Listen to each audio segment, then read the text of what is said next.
किसी ने नहीं सोचा था कि ये इंसानी इतिहास का आखिरी टर्निंग पॉइंट होगा। एक अनप्रेसिडेंटेड सनस्पॉट एक्सप्लोजन के साथ एक भयानक कोल्ड वेव आई और उसके बाद इस दुनिया ने कभी गर्मी नहीं देखी। सिर्फ 3 दिनों के अंदर ग्लोबल टेम्परेचर 0 से गिरकर -50 डिग्री तक पहुंच जाएगा। और मैं जिस रिटर्न ट्रेन में सफर कर रहा था वो इस भारी बर्फबारी की वजह से पहाड़ों के बीच फंस गई। जैसे ही ट्रेन के बाहर का टेम्परेचर अचानक -100 डिग्री तक गिरा, ट्रेन का पावर सिस्टम पूरी तरह क्रैश हो गया। ट्रेन के अंदर लोग सप्लाईज लूटने के लिए एक दूसरे के खून के प्यासे हो गए और मेरी गर्लफ्रेंड लियू रुयान ने एक एक्सट्रीम कोल्ड वेदर सूट पाने के लिए मेरे खिलाफ साजिश रची और मुझे ट्रेन के गैप्स में फंसी बर्फ साफ करने के बहाने बाहर भेज दिया। जैसे ही दरवाजा खुला, मेरी गर्लफ्रेंड ने मुझे ट्रेन से बाहर धक्का दे दिया और मैं खुली आंखों के साथ जिंदा जमकर मर गया। लेकिन मैं रीबॉर्न हो चुका था। मैंने खुद को फिर से अपनी गर्लफ्रेंड के साथ उसी नाइट में ट्रेन में चढ़ते हुए पाया, लेकिन इस बार मैं पूरी तरह से आर्म्ड था और समय से पहले ही ट्रेन से उतर गया। बिना पीछे मुड़े मैं अपने बर्फ में छोड़े हुए मार्क्स को फॉलो करते हुए अपने गर्म बंकर बेस में वापस लौट आया। किसी को नहीं पता था कि मैं रीबॉर्न हो चुका हूं और किसी ने सपने में भी नहीं सोचा होगा कि स्प्रिंग फेस्टिवल के बाद काम पर लौटने वाली वो ट्रेन एक डेथ ट्रिप बन जाएगी। तभी मुझे महसूस हुआ कि एक गर्म हवा तेजी से मेरी नाक में गई। मैंने झटके से अपनी आंखें खोली और मेरे प्यूपिल्स तेजी से सिकुड़ गए। मैं झटके से अपनी सीट से खड़ा हो गया। मेरे बगल में बैठी लड़की मेरे इस अचानक मूवमेंट से डरकर पीछे हट गई। मैंने नीचे अपने हाथों को देखा, वो बिल्कुल नॉर्मल थे। उन पर फ्रॉस्ट बाइट और सड़ने के कोई निशान नहीं थे। मैं उस कैबिन के अंदर पागलों की तरह जोर जोर से हंसने लगा। इस लाइफ में मैं सिर्फ सर्वाइव नहीं करूंगा बल्कि उन सभी कमीनों को उनके किए की सजा भी दूंगा। तभी मेरे फोन पर एक मैसेज पॉपअप हुआ। ये लियू रुयान का मैसेज था। हबी, मुझे एक बैग पसंद आया है। ये सिर्फ 28,000 का है और ये एक लिमिटेड एडिशन है। इसे देखकर मुझे अपनी पिछली लाइफ याद आ गई। जब मैंने ये मैसेज देखा था तो मैंने महीनों तक इंस्टेंट नूडल्स खाकर बचाए हुए पैसे और क्रेडिट कार्ड की लिमिट क्रॉस करके उसे पैसे ट्रांसफर किए थे, सिर्फ उसके मुंह से हबी यू आर द बेस्ट सुनने के लिए। लेकिन जब अपोकलिप्स आया तो उसी ने ट्रेन के कैबिन में मुझे आधा बिस्किट देकर मुझे एक यूजलेस लूजर कहा और आखिरी पल में अपने ही हाथों से मुझे मौत के मुंह में धकेल दिया। मैंने फोन में उस मैसेज को देखा और मेरे चेहरे पर एक खतरनाक स्माइल आ गई। 28,000 काफी नहीं है, मैं तुम्हें 50,000 ट्रांसफर कर रहा हूं। जाओ कोई और भी बेहतर बैग खरीद लो। इसके बाद मैंने झूठे वादे करके लियू रुयान को अपने जाल में फंसाया रखा। फिर मैंने अपनी आंखें बंद की और उस लोकेशन को याद करने लगा जहां पिछली लाइफ में वो ट्रेन ब्रेक डाउन होकर रुकी थी। मेरी पिछली लाइफ में एक रूमर था कि उस जगह के पास एक अनमैप्ड डेड वॉल्केनो की दरार है जिसके गहरे अंडरग्राउंड में खौलता हुआ मैग्मा है और वहां हमेशा कांस्टेंट टेम्परेचर रहता है। इस लाइफ में मैं उस पहाड़ को अंदर से खोखला करूंगा और वहां एक असली जियोथर्मल इकोलॉजिकल बंकर बनाऊंगा। इसके बाद मैंने कई लोन ऐप्स खोले। मेरे फोन की नोटिफिकेशन साउंड पागलों की तरह बजने लगी। पूरी स्क्रीन ओटीपी से भर गई और सिर्फ 10 मिनट के अंदर मेरे बैंक अकाउंट का बैलेंस 50,000 से सीधा 1.2 मिलियन हो गया। फिर मैंने अपने नाम के सारे एसेट्स बेचना शुरू कर दिया। मुझे किसी भी कीमत पर 5 दिनों के अंदर एक बहुत बड़ा अमाउंट इकट्ठा करना था। मैं वॉशरूम गया और अपने चेहरे पर पानी मारा। लियू रुयान और इस घटिया दुनिया, अब गेम शुरू हो चुका है। अगले दिन जब मैं ट्रेडिंग सेंटर से बाहर निकला तो मैंने अपने फोन पर चेक किया। अगर सारा प्रोसेस सही रहा तो 3 दिन बाद मेरे पास 4.5 मिलियन का फंड होगा। लियू रुयान को बेवकूफ बनाए रखने के लिए मैं उसे सीधे एलवी स्टोर ले गया। उस दिन मैंने लियू रुयान को दिखाया कि अपोकलिप्स से पहले की क्रेजी पार्टी क्या होती है। 2,60,000 का बैग मैंने कैश में ले लिया और एक पॉश मकान बुक की जिसका इंटीरियर सबसे महंगा बोर्डो रेड था। हालांकि कार की डिलीवरी में 1 महीना लगने वाला था, लेकिन मैंने बिना कुछ सोचे अपने क्रेडिट कार्ड से 50,000 का एडवांस पेमेंट कर दिया। उसके बाद हम एक हाई एंड वेस्टर्न रेस्टोरेंट में कैंडल लाइट डिनर करने गए। 20,000 की एक रेड वाइन बॉटल मैंने बिना पलक झपकाए ऐसी 2 बॉटल्स खुलवा दी। लियू रुयान को लग रहा था जैसे वो कोई सपना देख रही है। वो पागलों की तरह सोशल मीडिया पर शो ऑफ कर रही थी और मुझे एकदम इम्प्रेस होकर देखते हुए बोली, डार्लिंग, हम शादी कब कर रहे हैं? मेरी मॉम कह रही थी कि अगर डाउरी का पैसा मिल जाए तो हम इसी साल शादी कर सकते हैं। उसने मुझे टेस्ट करने के लिए पूछा। मैंने अपने रेड वाइन के ग्लास को घुमाया और खिड़की के बाहर नाइट व्यू देखने लगा। मेरी आंखों में एक अजीब सी चमक थी। डाउरी कोई प्रॉब्लम नहीं है, लेकिन मुझे कुछ समय के लिए बिजनेस ट्रिप पर जाना होगा। कंपनी का एक बहुत बड़ा प्रोजेक्ट साउथ वेस्ट माउंटेन्स में चल रहा है। अगर वो सक्सेस हो गया तो डाउरी छोड़ो, मैं तुम्हें फुल कैश पेमेंट में एक विला खरीद कर दूंगा। ये झूठ बोलते वक्त मेरी हार्ट बीट रत्ती भर भी नहीं बदली। लियू रुयान इस वक्त पैसों के नशे में पूरी तरह अंधी हो चुकी थी। उसे मेरे इरादों पर जरा भी शक नहीं हुआ। उसे बस इतना पता था कि उसका एटीएम अब अपग्रेड होकर सीधा मनी प्रिंटिंग मशीन बन गया था। आधी रात को मैंने पूरी तरह नशे में धुत लियू रुयान को उसके रेंट वाले अपार्टमेंट में छोड़ दिया। मैं नीचे खड़ा होकर उसके अपार्टमेंट की लाइट्स देख रहा था। अच्छे से सो जाओ ल्यूरवान। जब तुम उठोगी तो तुम्हें पता चलेगा कि ये दुनिया बदल चुकी है और तुम्हारा असली नाइटमेयर तो बस अभी शुरू हुआ है। अभी कुछ देर पहले ही मेरे फोन पर नोटिफिकेशन आया था।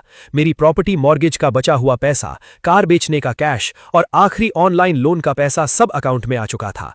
अब मेरे पास टोटल लिक्विड फंड 4.68 मिलियन था। इसके तुरंत बाद मैंने एक कैब ली और सीधा एयरपोर्ट निकल गया। सारे सप्लाईज की लिस्ट, इंजीनियरिंग ब्लूप्रिंट्स और वो सबसे इंपॉर्टेंट मैप कोऑर्डिनेट, सब कुछ मेरे दिमाग में छप चुका था। जियांगसेंग में अब सब कुछ सेट हो चुका था। मेरा अगला स्टॉप यूनलिंग था। मुझे साउथ वेस्ट बॉर्डर के पहाड़ों में हेंगदुआन माउंटेन रेंज के एकदम गहराई में जाना था। ये हुआशिया देश का सबसे खतरनाक और ऊबड़ खाबड़ इलाका था। एक हेवीली मॉडिफाइड जीप रैंगलर पत्थरों से भरी पहाड़ी सड़क पर मुश्किल से आगे बढ़ रही थी। मैं स्टीयरिंग व्हील पकड़े सनग्लासेस पहने किसी बाज की तरह आसपास के इलाके को स्कैन कर रहा था। पैसेंजर सीट पर एक टोपोग्राफिक मैप रखा था जिस पर रेड पेन से एक बहुत ही नॉर्मल से दिखने वाले एरिया को सर्कल किया गया था। योनलिंग नॉर्थ रोड K3। मैंने कार में मैप को देखते हुए खुद से कहा, मेरी पिछली लाइफ की मेमोरीज के हिसाब से वो K109 ट्रेन यहाँ से ठीक 40 किलोमीटर आगे यिंगजुइया ब्रिज पर जाकर रुकी थी। मेरे दिमाग में पिछली लाइफ का वो खौफनाक सीन फिर से चलने लगा। उस वक्त स्नो स्टॉर्म की वजह से पहाड़ ब्लॉक हो गए थे, ट्रेन की पावर कट गई थी और हजारों लोग उस जमी हुई ट्रेन में फंस गए थे। कुछ लोगों ने ट्रेन छोड़कर भागने की कोशिश की। वो उस बर्फीले तूफान में किसी तरह पहाड़ के बीच तक पहुंचे और जब वो वापस आए तो वो पागलों की तरह कह रहे थे कि उन्होंने वहां गर्म भाप छोड़ता हुआ एक हेवन देखा है। लेकिन वो पागल इंसान बच नहीं पाया और अगले ही दिन जमकर मर गया। पर मरने से पहले उसने जो डायरेक्शन बताई थी वो जमकर मरने वाले मेरे इस दिमाग में हमेशा के लिए छप गई थी। अभी एकदम पीक समर का टाइम था और पहाड़ों का टेम्परेचर 35 डिग्री तक था। मेरी कार सड़क के आखिरी एंड तक पहुंच चुकी थी और अब सामने सिर्फ लकड़हारों का बनाया हुआ एक कच्चा और कीचड़ भरा रास्ता बचा था। मैंने कार रोकी और अपना पहले से तैयार टैक्टिकल बैकपैक पहन लिया। उसमें एक drone, infrared thermometer, geological probe और एक बड़ी सी मशीटी रखी थी। मैं अपनी ऑफ रोड गाड़ी वहीं छोड़कर पैदल ही उस घने जंगल के अंदर चला गया। मैं अपनी मशीटी चलाते हुए बड़ी मुश्किल से अपने लिए रास्ता बना रहा था। मेरा हर एक कदम मेरी बहुत ज्यादा एनर्जी खींच रहा था, लेकिन मैं किसी बिना थकने वाली मशीन की तरह आगे बढ़ रहा था। मेरी आंखों में एक खतरनाक डिटर्मिनेशन थी। 2 घंटे बाद मैं एक बहुत ही खड़ी पहाड़ी की चोटी पर पहुंच गया। मैंने अपना ड्रोन निकाला और उसे तुरंत हवा में उड़ा दिया। ड्रोन तेजी से नीले आसमान में गया और उसका HD कैमरा आसपास के 5 किलोमीटर के एरिया का लाइव फुटेज मेरे रिमोट कंट्रोल की स्क्रीन पर भेजने लगा। मैंने रिमोट स्क्रीन पर infrared thermal imaging mode on किया। मेरा ड्रोन पहाड़ के पीछे वाले अंधेरे हिस्से की तरफ उड़ने लगा। जैसे ही ड्रोन ने एक घने कोहरे को पार किया, स्क्रीन की फुटेज अचानक से कांपने लगी। सिग्नल में बहुत ज्यादा इंटरफेरेंस हो रहा था। ये देखकर मेरे चेहरे पर खुशी आ गई और मैंने जॉयस्टिक से उसे और आगे बढ़ाया। अगले ही पल जैसे ही ड्रोन उस घने कोहरे से बाहर निकला, मेरे हाथ में मौजूद डिस्प्ले स्क्रीन पर उस डार्क और ठंडे कलर टोन के बीच अचानक से एक बहुत बड़ा और चमकता हुआ डार्क रेड एरिया दिखाई देने लगा। उस घाटी के एकदम अंदर एक बहुत बड़ा नेचुरल केव एंट्रेंस था। उस गुफा के आसपास के पेड़ पौधे एक अजीब से डार्क ग्रीन कलर के थे। इंफ्रारेड मोड में भी साफ देखा जा सकता था कि गुफा के अंदर से भयंकर गर्म हवाओं की लहरें बाहर निकल रही हैं, जिससे वहां एक साफ अपड्राफ्ट पिलर बन रहा था। मेरे डिस्प्ले स्क्रीन पर टेम्परेचर रीडिंग पागलों की तरह बढ़ रही थी। अंदर का एस्टिमेटेड टेम्परेचर 60 डिग्री सेल्सियस के ऊपर था। यही वो जगह थी जिसे मैं ढूंढ रहा था, मेरी फ्रोजन अपोकलिप्स में मेरी नोआज आर्क। ये एक नेचुरल जियोथर्मल वेंट था जो सीधे गहरे मैग्मा से जुड़ा हुआ था। अगर इसे सही से मॉडिफाई किया जाए तो बाहर चाहे एब्सोल्यूट जीरो टेम्परेचर ही क्यों ना हो, इस गुफा के अंदर हमेशा वसंत का मौसम रहेगा। हालांकि ड्रोन ने उसे देख लिया था, लेकिन वहां तक पैदल पहुंचने में मुझे पूरे 3 घंटे और लग गए। जब मैं फाइनली उस विशाल गुफा के एंट्रेंस पर खड़ा था, तब तक सूरज ढल चुका था। गुफा के अंदर से सल्फर की एक बहुत ही स्ट्रांग स्मेल आ रही थी। गुफा का एंट्रेंस लगभग 10 मीटर ऊंचा और 20 मीटर चौड़ा था, जिसके दोनों तरफ बेहद मजबूत ग्रेनाइट पत्थर थे। यह एक नेचुरल बंकर स्ट्रक्चर था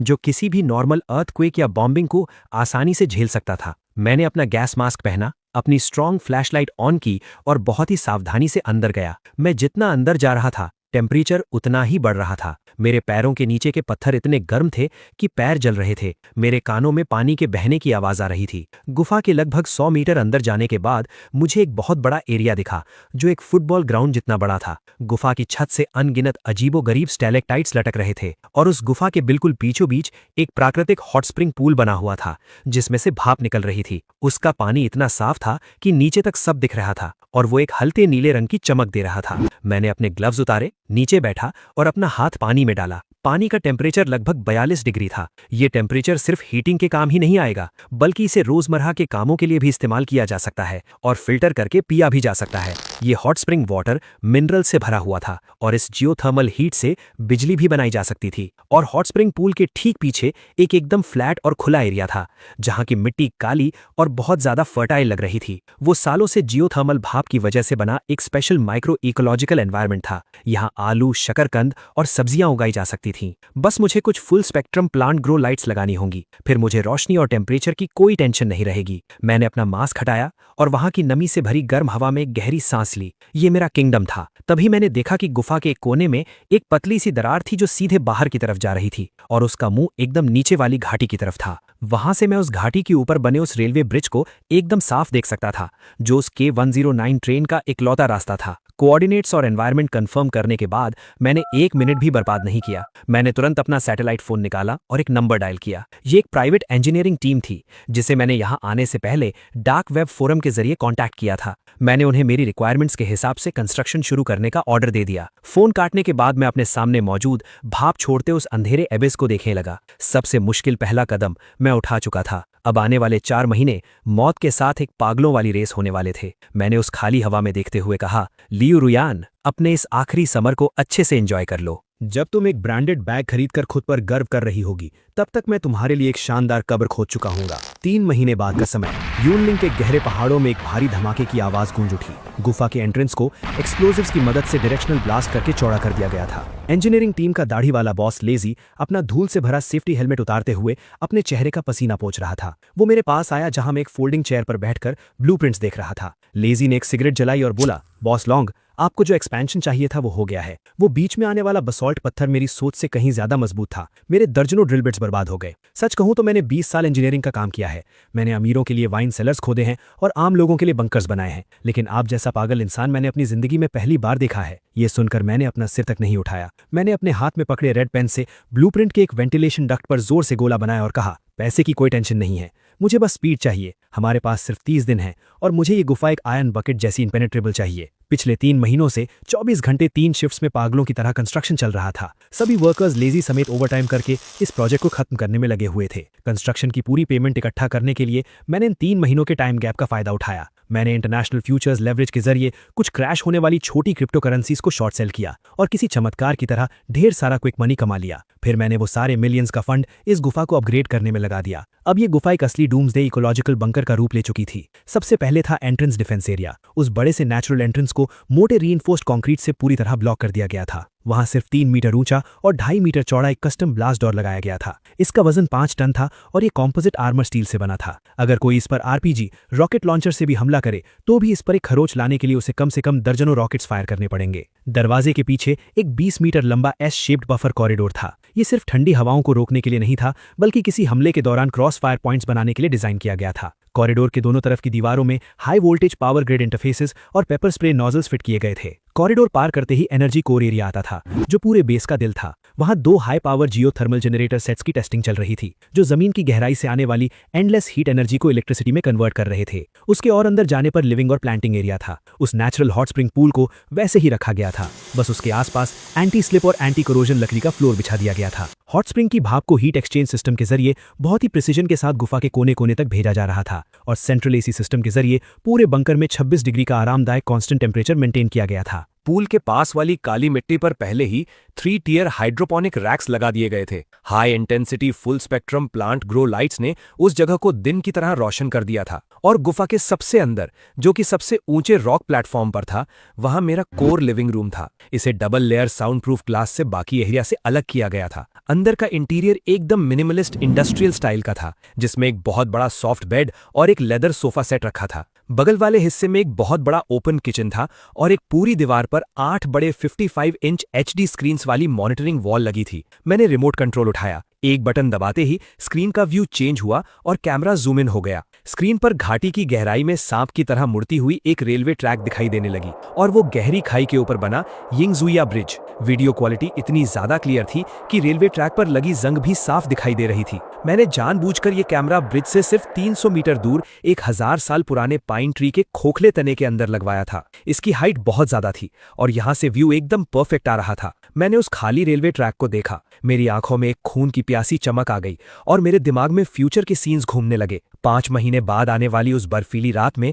निराशा और पापों से भरी वो K109 ट्रेन इसी ट्रैक पर आकर रुक जाएगी और मैं इस गर्म कमरे में बैठकर अपने हाथ में रेड वाइन का ग्लास हिलाते हुए ह्यूमैनिटी के नाम पर होने वाले इस खौफनाक ड्रामा को मजे से देखूंगा। इसके अलावा मैंने एक माइक्रोफोन कंसोल भी सेटअप करवाया था और पहाड़ की उस दरार में एक डायरेक्शनल लाउडस्पीकर छिपा दिया था। अगर मैं यहाँ से कुछ भी बोलूं तो मेरी आवाज पूरी घाटी में गूंज उठेगी, यहाँ तक कि उस ट्रेन के अंदर तक सुनाई देगी। जल्द ही वो दिन आ गया जब इंजीनियरिंग टीम को वापस जाना था। लेजी अपने फोन में अभी अभी आए फाइनल पेमेंट के जीरोस को बार बार गिन रहा था और उसके चेहरे पर एक बहुत बड़ी मुस्कान थी। बॉस लॉन्ग, मुझे नहीं पता कि आप असल में क्या करने वाले हैं, लेकिन आप बहुत ही स्ट्रेट फॉरवर्ड इंसान हैं। फ्यूचर में भी ऐसा कोई काम हो तो मुझे जरूर याद कीजिएगा। मैं उस विशाल ब्लास्ट डोर के सामने खड़ा था और मेरे पीछे मेरा पूरी तरह से सील हो चुका बंकर था। मैं नॉर्मल दुनिया में वापस जा रहे उन वर्कर्स को देख रहा था और मेरे दिल में उनके लिए कोई दया नहीं थी। उन्हें नहीं पता था कि उन्होंने अभी अभी अपने ही हाथों से इस प्लैनेट की आखिरी नोआज आर्क बनाई है और वो इस भारी रकम को लेकर शहर वापस तो जा रहे हैं, लेकिन इससे पहले कि वो इसे खर्च कर पाएं 2 महीने बाद कोल्ड वेव आ जाएगी और वो सब जमकर पत्थर जैसी लाशें बन जाएंगे। इस वक्त मेरा बंकर पूरी तरह तैयार था, लेकिन इसके अंदर कोई भी सप्लाईज नहीं थे। अब आने वाला 1 महीना मेरा सामान इकट्ठा करने का टाइम था। मैंने 12 हैवी ट्रक्स के कॉन्वॉय को हायर किया और सीधा दूसरे स्टेट्स के बड़े होलसेल मार्केट से सारा सामान खरीदना शुरू कर दिया। सर्वाइवल के लिए जरूरी खाने पीने के सामान से लेकर ठंड से बचने वाले कपड़े और फर्स्ट एड मेडिकल इक्विपमेंट्स तक मैंने सब कुछ अपने गुफा वाले बंकर में भर दिया। मैंने स्पेशल कॉन्टैक्ट्स के जरिए 2 स्टैप प्रूफ सूट्स और राइट हेलमेट्स का भी जुगाड़ कर लिया था। जब आखिरी ट्रक भी अपना सामान उतार कर चला गया तो मैं उन पहाड़ों की तरह लगे सप्लाईज के बीच खड़ा था। गुफा की छत तक छू रहे उन कार्डबोर्ड बॉक्सेस को देखकर मेरे दिमाग में डोपामीन का एक ऐसा रश दौड़ा जो मैंने पहले कभी महसूस नहीं किया था। अब कोल्ड वेव आने में 2 महीने से भी कम का वक्त बचा था। इन 2 महीनों में भले ही मैं पहाड़ों में था, लेकिन मैं हर दिन ल्यू रुवान को मैसेज करता था। मैंने अपने उस प्यार में पागल बॉयफ्रेंड वाले कैरेक्टर को पूरी तरह मेंटेन रखा था और अब तो मैं उसे पहले से ज्यादा पैसे दे रहा था। बस फर्क इतना था कि डायरेक्ट ट्रांसफर की जगह अब मैं उससे बड़े बड़े वादे करता था और छोटे छोटे अमाउंट्स ट्रांसफर करता था। मैंने फोन से ल्यू रुवान को मैसेज किया कि साउथ वेस्ट वाला प्रोजेक्ट अब एकदम क्रिटिकल स्टेज पर पहुंच गया है, इसलिए मैं यहां से निकल नहीं सकता, लेकिन मैंने तुम्हारे लिए एक सरप्राइज प्लान किया है। स्प्रिंग फेस्टिवल पर हम रुईचेंग में स्कीइंग करने चलेंगे। मैंने एक टॉप क्लास ट्रिप बुक कर ली है और हमारे कुछ बड़े क्लाइंट्स भी साथ आ रहे हैं। तुम पहले से तैयारी कर लो। घर के सारे मोटे और गर्म कपड़ों को निकालकर फेंक दो। वो पुराने कपड़े अब तुम्हारे स्टेटस से मैच नहीं करते, उन्हें बेच ही दो तो अच्छा है। वहां पहुंचने के बाद मैं तुम्हें इस सीजन के सबसे लेटेस्ट लग्जरी डिजाइनर कपड़े दिलाऊंगा। ये आखिरी मैसेज भेजने के तुरंत बाद मैंने उसे एक फेक इलेक्ट्रॉनिक ट्रेन टिकट भेज दिया और वो टिकट उसी K1019 डेथ ट्रेन का था। फिर मैंने ल्यू रुवान को कॉल किया। मैंने कहा हम पहले इस ट्रेन से जाएंगे, जब हम वहां मिलेंगे तो उसके बाद हम प्राइवेट जेट से अपनी फाइनल डेस्टिनेशन तक जाएंगे। ट्रेन से जाने का रीजन ये है कि मैंने सुना है इस रास्ते का स्नो व्यू बहुत खूबसूरत है और मैं वो नज़ारा तुम्हारे साथ देखना चाहता हूँ। और हाँ, अपनी मॉम, डैड और अपने भाई को भी साथ ले आना। आखिर स्प्रिंग फेस्टिवल का टाइम है, पूरी फैमिली को एक साथ होना चाहिए। सारे खर्चे मैं उठाऊंगा। फोन के उस पार ल्यू रुवान को मानो वो खूबसूरत स्नो व्यूज सच में दिखने लगा था। हबी, तुम तो मेरे लिए भगवान जैसे हो। मैं अभी अपनी मॉम को बताती हूँ, वो लोग तो खुशी से पागल हो जाएंगे। फोन काटने के बाद मैं वापस अपने किचन में गया और अपने लिए स्टेक बनाने लगा। जमने वाली इस बंजर दुनिया में सिर्फ मैं ही इकलौता हंटर हूँ और मैं ही इकलौता ऑडियंस हूँ। ये कोल्ड वेव का शो अब बस शुरू होने वाला था। जल्द ही वो समय आ गया। कोल्ड वेव आने से सिर्फ 48 घंटे पहले बाहर का टेम्परेचर अब -18 डिग्री सेल्सियस तक गिर चुका था। 2 दिन बाद ठीक इसी वक्त सनस्पॉट एक्सप्लोड होगा और पहली super cold wave northern hemisphere को अपनी चपेट में ले लेगी। टेम्परेचर रातों रात -50 डिग्री के भी नीचे गिर जाएगा और इस वक्त ल्यू रुवान मेरे उसी पुराने रेंट वाले अपार्टमेंट में रह रही थी। मैंने उस घर में पहले ही पिनहोल कैमरास लगा दिए थे, इसलिए ल्यू रुवान की हर एक हरकत पर मेरी पैनी नजर थी। स्क्रीन पर ल्यू रुवान ने एक off shoulder silk night gown पहना हुआ था। -डिग्रीज वाली इस ठंडी रात में वो 30 डिग्रीज पर एसी चलाकर सोफे पर बैठकर अपनी मॉम से वीडियो कॉल पर बात कर रही थी। ल्यू रुयान अपने नाखूनों पर नेल पॉलिश लगाते हुए खुशी से चिल्ला रही थी, मॉम आप टेंशन मत लो, लॉन्गे इस बार सच में बहुत अमीर हो गया है। मैंने उस बैग का चेक करवाया था, वो एकदम ओरिजिनल है, 2 लाख से भी ज्यादा का। और वो कार भी, भले ही अभी तक नहीं मिली है, लेकिन उसकी एडवांस बुकिंग की रिसीट मेरे पास है। वीडियो कॉल के उस पार से एक मिडिल एज्ड औरत की तीखी आवाज आई। वो लियू रुयान की मॉम जैंग कुचिलियान थी। उसने कहा, ये तो बहुत अच्छी बात है। मैं तो हमेशा से कहती थी कि इस लड़के में बहुत पोटेंशियल है। अगर वो इतना ही अमीर है तो इस बार रियू चैंग जाकर क्या तुम उसे अपने भाई के लिए वहां एक घर खरीदने के लिए नहीं मना सकती? आगे चलकर उसे वहां पढ़ने जाना है। ये सुनकर लियू रुयान हंसते हुए बोली, मॉम, ये तो मेरे लिए बस चुटकियों का खेल है। मैंने अब उसे पूरी तरह अपने कंट्रोल में कर लिया है। अगर मैं थोड़ा सा भी नखरे दिखाऊं तो वो अपनी जान भी मुझे दे देगा। मैं अपना स्टेक खा रहा था और स्क्रीन पर उस अपार्टमेंट की मॉनिटरिंग फुटेज देख रहा था। मुझे अपने कंट्रोल में कर लिया है। लियू रुयान, तुम्हें बहुत जल्द पता चल जाएगा कि असल में किसे कौन कंट्रोल कर रहा है। फिर मैंने अपना फोन उठाया और लियू रुयान को एक मैसेज भेजा, डार्लिंग, मैं ट्रांजिट की फॉर्मेलिटीज पूरी करने के लिए पहले ही कुनचैंग पहुंच गया हूं। परसों मैं K1019 ट्रेन में तुम लोगों का इंतजार करूंगा। फोन साइड में रखकर मैं अपने लॉकर रूम में गया और अपने इक्विपमेंट चेक करने लगा। जब मुझे उस ट्रेन में बैठकर ही उन लोगों को मौत के घाट उतारना है तो मेरी तैयारी भी एकदम परफेक्ट होनी चाहिए। मुझे ऐसा दिखना था कि उन पर शक भी ना हो और मुझे भयानक ठंड से भी बचना था। मैंने 3 लेयर्स वाली हाईटेक थर्मल इनर्स पहने। उसके ऊपर से एक बहुत ही नॉर्मल सी दिखने वाली ब्लैक विंड ब्रेकर जैकेट पहन ली। लेकिन इस जैकेट का इनर लाइनर -40 डिग्री की जानलेवा ठंड को भी आसानी से रोक सकता था। इसके अलावा मेरे बैकपैक के सीक्रेट पॉकेट्स में ठंड से बचने के कुछ बहुत जरूरी आइटम्स रखे थे और वो सबसे इंपॉर्टेंट इंफ्रारेड सिग्नल ट्रांसमीटर भी था। जैसे ही मैं ट्रेन से कूदकर भागूंगा, ये ट्रांसमीटर उस भयंकर बर्फीले तूफान में मुझे मेरे घर का रास्ता दिखाएगा। सब कुछ रेडी होने के बाद मैंने उस गुफा के स्टील डोर को खोला। बर्फ और भयानक ठंडी हवाएं एकदम से अंदर घुस आईं। मैंने एक गहरी सांस ली और अपने कदम सीधे उस बर्फीले तूफान में बढ़ा दिए। स्प्रिंग फेस्टिवल के टाइम पर रेलवे स्टेशन का वेटिंग हॉल लोगों की भीड़ से खचाखच भरा हुआ था। तभी वीआईपी वेटिंग रूम के दरवाजे पर एक तीखी सी शिकायत करने वाली आवाज आई, उफ, दिमाग खराब हो गया है, यहाँ इतने सारे भिखारी कहाँ से आ गए? लियू रुयान ने एक पिंक ओवरकोट पहना हुआ था और उसके हाथ में वो नया क्रोकोडाइल स्किन बैग था। उसके पीछे उसकी मॉम जैंग कुचिलियान, उसका डैड लियू डाकियांग और उसका मोटा भाई लियू हाओ खड़े थे। लियू हाओ ने एक बहुत ही स्टाइलिश लेकिन बिना गर्मी देने वाली बेसबॉल जैकेट पहनी थी। उन चारों ने ही कोई खास गर्म कपड़े नहीं पहने थे। तभी अनाउंसमेंट हुई कि लोग टिकट चेक करवाकर ट्रेन में चढ़ना शुरू करें। लियू रुयान की फैमिली ने अपने हाथ में पकड़ी सॉफ्ट स्लीपर टिकट्स के दम पर पूरी अकड़ के साथ वीआईपी चैनल से एंट्री ली और उन बड़े बड़े बैग्स टांगे मजदूरों की भीड़ से बचकर निकल गए। उन्हें नहीं पता था कि उस भीड़ के एक कोने में मैं काले रंग की कैप और मास्क पहने उन्हें ही घूर रहा हूं। मैंने अपनी सॉफ्ट स्लीपर टिकट के साथ वीआईपी चैनल से एंट्री नहीं ली, बल्कि मैंने एक मजदूर के साथ अपनी सॉफ्ट स्लीपर टिकट को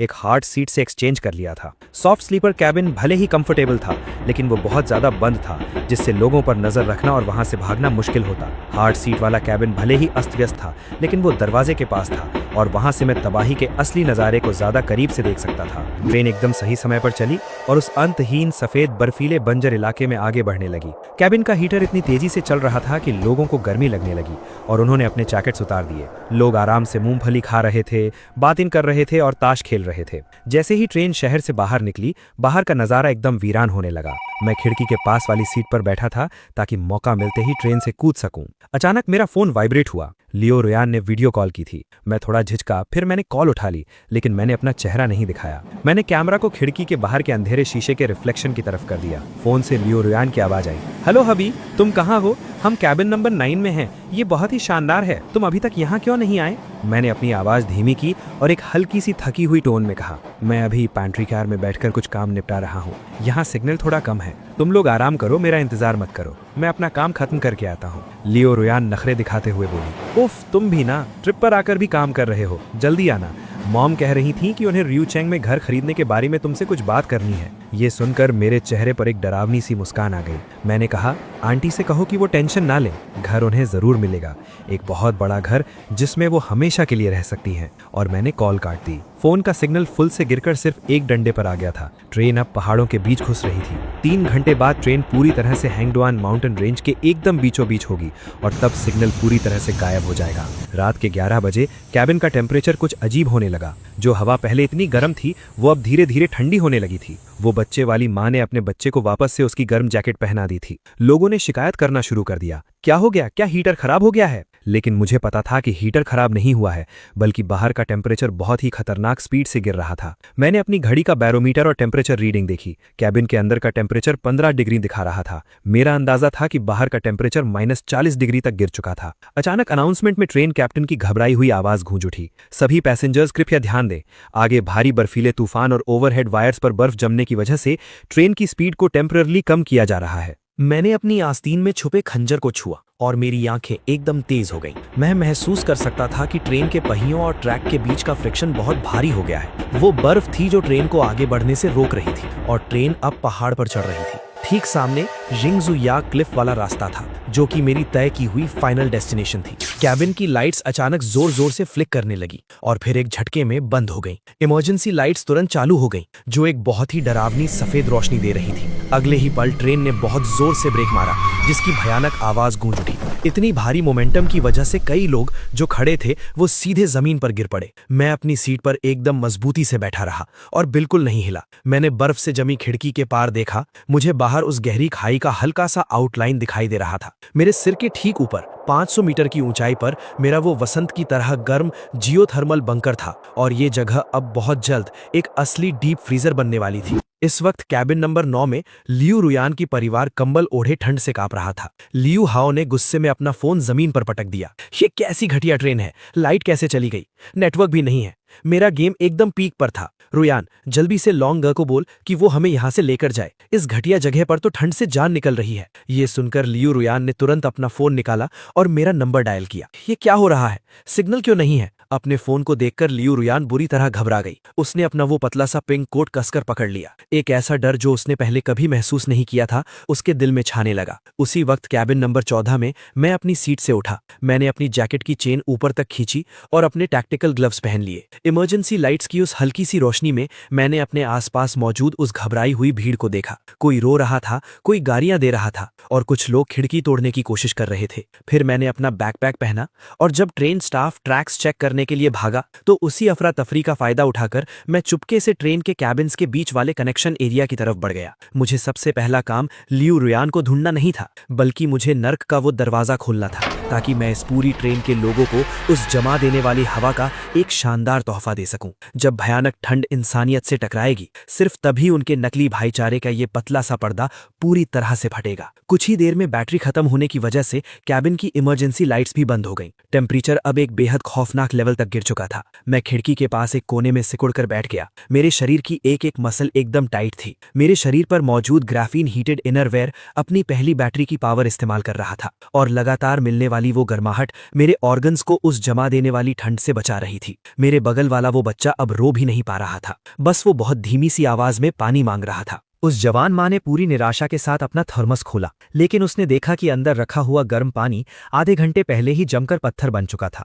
वो पागलों की तरह अपने शरीर की गर्मी से उस थर्मस को गर्म करने की कोशिश करने लगी लेकिन इसका कोई भी फायदा नहीं होने वाला था। तभी आगे की सीट से किसी के जोर से चिल्लाने की आवाज आई, अपने कपड़े उतारो, जल्दी से अपने कपड़े उतार कर मुझे दो। फोन की हल्की सी रोशनी में मैंने देखा कि एक पतली सी लेदर जैकेट पहने हुआ टैटूज वाला एक भारी भरकम आदमी अपने हाथ में स्विच ब्लेड पकड़े एक चश्मे वाले कॉलेज स्टूडेंट को धमका रहा है। उस स्टूडेंट ने एक बहुत ही मोटी बोसीडैंग डाउन जैकेट पहनी हुई थी। कुछ देर पहले तक ये जैकेट सिर्फ एक मामूली सा कपड़ा थी लेकिन अब ये एक जिंदगी थी। वो स्टूडेंट डर के मारे पूरी तरह कांप रहा था। उसके आंसू और नाक का पानी पल भर में उसके चेहरे पर ही जम गया था। भाई ऐसा मत करो, अगर मैंने ये तुम्हें दे दी तो मैं ठंड से मर जाऊंगा। तो फिर अभी मर जा। उस भारी आदमी की आंखें लाल थीं और वो हमला करने ही वाला था। आसपास के लोग जोर से चिल्लाए लेकिन ज्यादातर लोग डर के मारे पीछे खिसक गए। कोई भी उसकी मदद करने के लिए आगे नहीं आया। इस भयानक ठंड और खौफ के सामने इंसान की मोरालिटी खिड़की पर जमी बर्फ से भी ज्यादा कमजोर होती है। उस स्टूडेंट ने उस भारी आदमी के गुस्से वाले चेहरे को देखा और कांपते हुए अपनी वो जान बचाने वाली जैकेट उतार दी।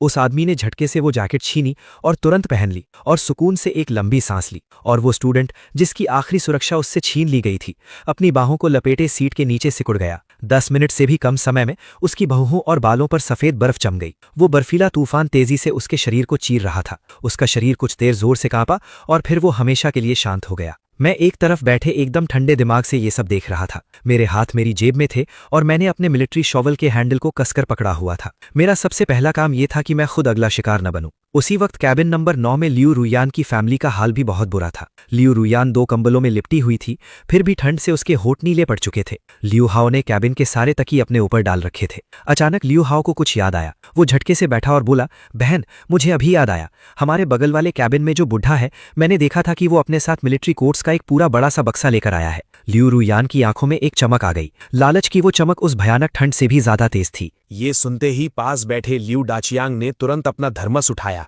चलो हम जाकर कुछ कोर्ट सुधार मांगते हैं, वो बुढ़ा अकेला हमारा क्या ही बिगाड़ लेगा। जाम चुई लियान ने भी पूरे कॉन्फिडेंस के साथ हामी भरी। हाँ बिल्कुल, जब लौंगा आ जाएगा तो हम उसे डबल पैसे दे देंगे। जिंदा बचने की भूख में उस परिवार के चारों लोगों ने अपनी असलियत दिखा दी।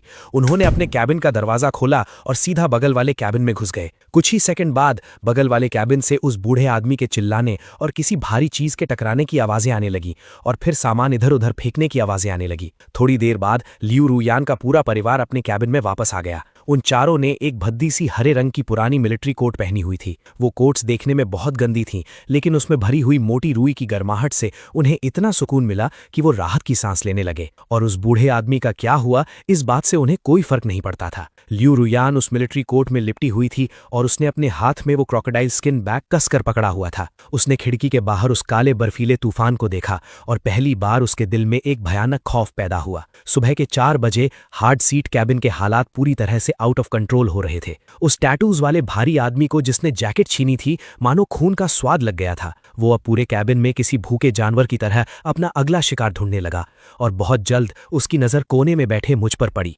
रीजन बहुत सिंपल है। भले ही मैं देखने में नॉर्मल लग रहा था, लेकिन मैं बहुत ज्यादा काम था और मैंने जो विंड ब्रेकर जैकेट पहनी थी वो भले ही पतली लग रही थी, लेकिन उसका मटेरियल एकदम प्रीमियम था। सबसे इंपॉर्टेंट बात यह थी कि मेरे पैरों के पास एक पूरा भरा हुआ टैक्टिकल बैकपैक रखा था। उस भारी आदमी की इंट्यूशन कह रही थी कि उस बैग के अंदर खाने का सामान है। वो भारी आदमी अपने 2 नए बने चमचों के साथ झूमता हुआ मेरे पास आया। ए लड़के, अपना बैग खोल, हमें चेक करना है। हमें शक है कि तू कोई इलीगल सामान लेकर आया है। आसपास की भीड़ तुरंत पीछे हट गई और वहां एक खाली स्पेस बन गया। वो बच्चे वाली माँ इतनी डर गई थी कि उसने अपने बच्चे का मुंह बंद कर लिया। मैंने धीरे से अपना सिर उठाया और अपनी जैकेट के अंदर से एक मिलिट्री शवल निकाली। अगले ही सेकंड मेरी उस मिलिट्री शवल ने पास रखी टेबल को चकनाचूर कर दिया और टेबल के पास रखी कुर्सी भी कटकर 2 टुकड़ों में बट गई। वो दोनों चमचे और उनका बॉस मेरी ये पावर देखकर डर के मारे सुन्न पड़ गए। मैंने सिर्फ एक वर्ड कहा, दफा हो जाओ, और वो दोनों चमचे अपने बॉस को लेकर घिसटते हुए दूसरे कैबिन में भाग गए। मैंने अपने चारों तरफ देखा और जिस किसी की भी मुझसे आई कांटेक्ट हुई उसने डर के मारे अपना सिर नीचे झुका लिया। मैंने अपनी घड़ी देखी। ट्रेन इस वक्त मेरी डिसाइड की हुई एस्केप लोकेशन पर रुकी थी, जो यिंगजुइया ब्रिज का स्टार्टिंग पॉइंट था। यहाँ से मेरे जियोथर्मल बंकर का स्ट्रेट डिस्टेंस सिर्फ 800 मीटर था और वर्टिकल हाइट का डिफरेंस 300 मीटर था। मैंने अपना बैकपैक पहना और उसी अफरा तफरी का फायदा उठाकर मैं कैबिन्स के बीच वाले वॉशरूम की तरफ गया। मैंने अपने बैकपैक से एक स्ट्रॉन्ग डीआइसिंग स्प्रे निकाला और उसे खिड़की के जमे हुए गैप्स पर जोर से स्प्रे किया। फिर मैंने खिड़की पर एक जोरदार लात मारी। वो पहले से ही जमकर कमजोर हो चुका शीशा एक ही झटके में टूटकर बिखर गया और बाहर की वो पागल कर देने वाली बर्फीली हवा इंस्टेंटली ट्रेन के अंदर घुस गई। मैंने बिना 1 सेकंड भी वेस्ट किए सीधा ट्रेन से बाहर छलांग लगा दी। ये हवा से बनी एक थिक स्नो एरिया थी। 2 मीटर मोटी उस बर्फ की लेयर ने किसी स्पंज की तरह मेरे गिरने के इम्पैक्ट को सोख लिया। मैं उस बर्फ के गड्ढे से किसी तरह संघर्ष करके बाहर निकला। मैंने पीछे मुड़कर देखा। मेरे 100 मीटर नीचे वो K1019 ट्रेन उस खाई के ब्रिज पर किसी जमी हुई मरी सांप की तरह पड़ी थी। कैबिन की इमरजेंसी लाइट्स टिमटिमा रही थी और अंदर से आ रही रोने और चीखने चिल्लाने की आवाजें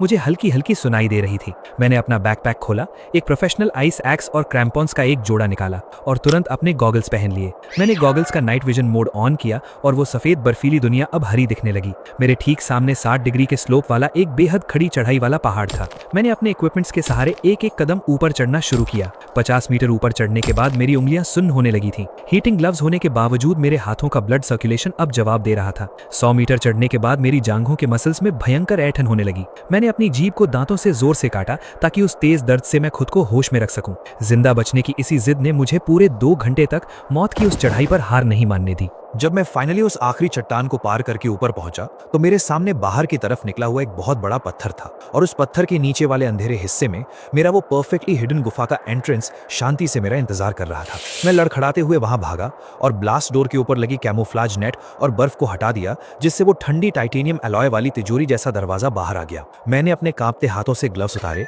और ठंड से नीली पड़ चुकी अपनी हथेली को स्कैनर पे रखा। फिर मैं आइरिस स्कैनर के पास गया और बर्फीली हवाओं से आंखों में होने वाली चुभन को बर्दाश्त करते हुए अपनी आंखें बड़ी बड़ी खोलकर रखी। हाइड्रोलिक सिस्टम की एक भारी आवाज के साथ वो 5 टन का ब्लास्ट डोर धीरे धीरे खुला और उसमें एक दरार जैसी जगह बन गई। मैंने अपनी बची खुची सारी एनर्जी लगाई और उसके अंदर घुस गया। अगले ही पल मेरे पीछे वाला वो ब्लास्ट डोर ऑटोमेटिक सेंसर से बंद हो गया और उसने उस हड्डियां गला देने वाली ठंड को हमेशा के लिए बाहर रोक दिया। मैं जमीन पर गिर पड़ा और जोर जोर से हाँफने लगा। थोड़ी ही देर में मैंने अपना दूसरा एयरटाइट दरवाजा खोला और अपने मेन लिविंग एरिया में चला गया। अंदर का रूम टेम्परेचर 26 डिग्री था।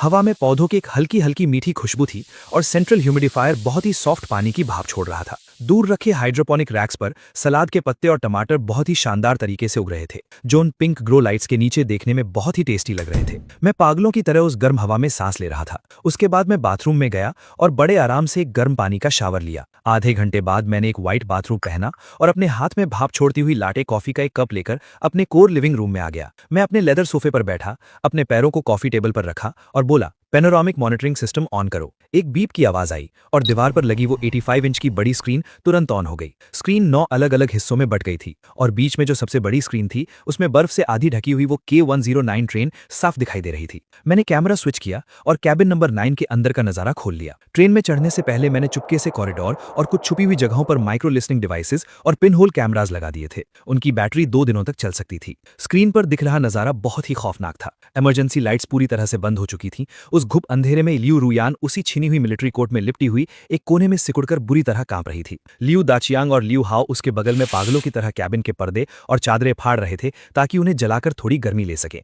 लेकिन ऑक्सीजन की कमी और उन कपड़ों के फायरप्रूफ मटेरियल होने की वजह से आग जलते ही बुझ जाती थी और उसमें से सिर्फ गला घोटने देने वाला काला धुआं निकल रहा था। अचानक मेरे फोन की रिंगटोन बजी। स्क्रीन पर आ रहे उस नाम को देखकर मेरे चेहरे पर एक खतरनाक मुस्कान आ गई। मैंने कॉल उठाई, स्पीकर ऑन किया, लेकिन मैंने कुछ नहीं कहा। लियू रुयान की आवाज बहुत ही तीखी और कानों में चुभने वाली थी, जिसमें मौत के करीब पहुंचने का पागलपन था। हबी, क्या ये तुम हो? तुम कहाँ हो? जल्दी आकर मुझे बचा लो। तुमने कहा था ना कि हम प्राइवेट जेट से जाएंगे। तुम ऐसा नहीं कर सकते। ये सुनकर मैंने अपने पास रखा वॉइस चेंजर वाला माइक्रोफोन उठाया। लियू रुयान, खिड़की के बाहर देखो। फोन के उस पार लियू रुयान सुन्न पड़ गई। उसने बिना कुछ सोचे उस अंधेरी खिड़की के बाहर देखा। पहाड़ के बीचों बीच अचानक एक बहुत ही तेज रोशनी चमक उठी। उसी वक्त मैंने अपने बंकर के ऑब्जर्वेशन डेक की सर्च लाइट ऑन कर दी थी। लियू रुयान के दिल में एक बहुत ही बुरा एहसास होने लगा और वो चीख कर बोली, तुम कौन हो? लॉन्गे कहाँ है? मुझे लॉन्गे से बात करनी है। पहाड़ के बीच से आने वाली उस तेज रोशनी को देखकर ट्रेन के अंदर मौजूद लोग पूरे 10 सेकंड तक एकदम शांत रहे और उसके बाद वो पूरी ताकत से चीख पड़े, वहां कोई है, वहां कोई है, वहां रोशनी है, बिजली है, वो पक्का कोई रेस्क्यू टीम होगी। धक्का मत दो, मुझे पहले नीचे उतरने दो। वो एक रेस्क्यू स्टेशन है। वो लोग जो ठंड की वजह से एक कोने में सिकुड़े हुए थे, अब उनके अंदर किसी पावर बूस्टर जैसी एनर्जी आ गई थी। जिंदा बचने की भूख ने उनकी अकल और यहाँ तक कि उस भयानक ठंड को भी पीछे छोड़ दिया था। लोग पागलों की तरह ट्रेन के दरवाजों और खिड़कियों पर धक्के मार रहे थे। लियू रुयान ने उस रोशनी को देखा। उसकी आंखों से निकलने वाले आंसू इंस्टेंटली जमकर बर्फ बन गए, लेकिन फिर भी वो हंस रही थी, एक बहुत ही पागल और डरावनी हंसी। मुझे पता था लॉन्गे सिर्फ मुझे डरा रहा है। वो मुझे ऐसे मरने के लिए कैसे छोड़ सकता है? उसने उस फोन को कसकर पकड़ा जो अभी तक कटा नहीं था और चीखते हुए बोली, हबी, मुझे पता था तुम अभी भी मुझसे प्यार करते हो। तुम जानबूझकर मुझे तड़पता हुआ देखना चाहते थे ना? मुझे मेरी गलती का एहसास हो गया है। मुझे सच में अपनी गलती का एहसास हो गया है। अब जल्दी से किसी को नीचे भेजो और हमें यहाँ से ले जाओ। लेकिन फोन के उस पार से सिर्फ कुछ खाने की चबाने वाली आवाज आ रही थी और फिर मेरी एकदम रिलैक्स सी आवाज आई, तुम्हें लेने आऊं? नहीं रुयान, तुम गलत समझ रही हो। इस रास्ते पर सिर्फ मैं ही चल सकता हूँ। तुम लोगों के लिए ये सीधे मौत की खाई है। अगले ही सेकंड मैंने फोन काट दिया। इस वक्त तक कुछ हट्टे कट्टे आदमियों ने मिलकर ट्रेन का दरवाजा तोड़ दिया था। बर्फीली हवा का तूफान तुरंत अंदर घुसा और दरवाजे के पास खड़े लोगों को उड़ाकर पीछे फेंक दिया। लेकिन इस चीज ने भी भीड़ के पागलपन को कम नहीं किया। सैकड़ों लोग काली चींटियों की तरह एक दूसरे को धक्का देते हुए ट्रेन से कूदने लगे और अपनी कमर तक गहरी बर्फ में गिर गए। उन्होंने सिर उठाकर पहाड़ की तरफ देखा। वो वार्म येलो लाइट वाला बंकर ठीक उनके सिर के ऊपर था और उसका स्ट्रीट डिस्टेंस सिर्फ कुछ 100 मीटर ही लग रहा था। लेकिन रियलिटी ने उनके मुंह पर एक करारा तमाचा मारा। ट्रेन वाले यिंगजुइया ब्रिज से लेकर मेरे बंकर के एंट्रेंस तक 70 डिग्री की एक बहुत ही खड़ी ग्रेनाइट की चट्टान थी और वो चट्टान बर्फ की एक बहुत मोटी लेयर से ढकी हुई थी। ये एक आइस आर्मर था जो बारिश और बर्फ के गिरने से इंस्टेंटली जमकर बना था। सबसे आगे वो भारी आदमी था जिसने जैकेट छीनी थी। उसने बर्फ पर पैर रखकर ऊपर चढ़ने की कोशिश की। पहले 20 मीटर तक वो किसी तरह अपने हाथ पैर मारकर ऊपर चढ़ गया, लेकिन 20 मीटर पर बर्फ की लेयर पतली हो गई और उसके नीचे छिपी हुई एकदम चिकनी बर्फीली चट्टान बाहर आ गई। उसके नॉर्मल स्पोर्ट शूज उस जमीन पर बिल्कुल ग्रिप नहीं बना पाए।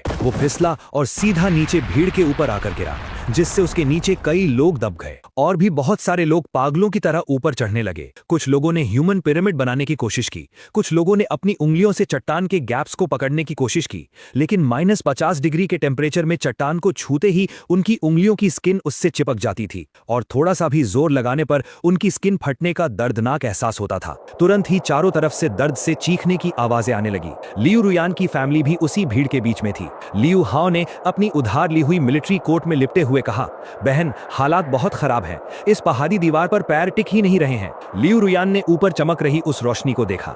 जिंदा रहने की वो उसकी इकलौती उम्मीद थी। उसने अपने दांत पीसे, अपने उस क्रोकोडाइल स्किन बैग को गले में लटकाया, अपने ग्लव्स उतारे और अपने नाखूनों से उस बर्फीली चट्टान को पकड़ने की कोशिश करने लगी। वो चढ़ते चढ़ते गुस्से में बोली, लॉन्गे, तू बस इंतजार कर, मैं ऊपर आऊंगी और फिर मैं तुझे घुटनों पर बिठाकर माफी मांगने पर मजबूर कर दूंगी।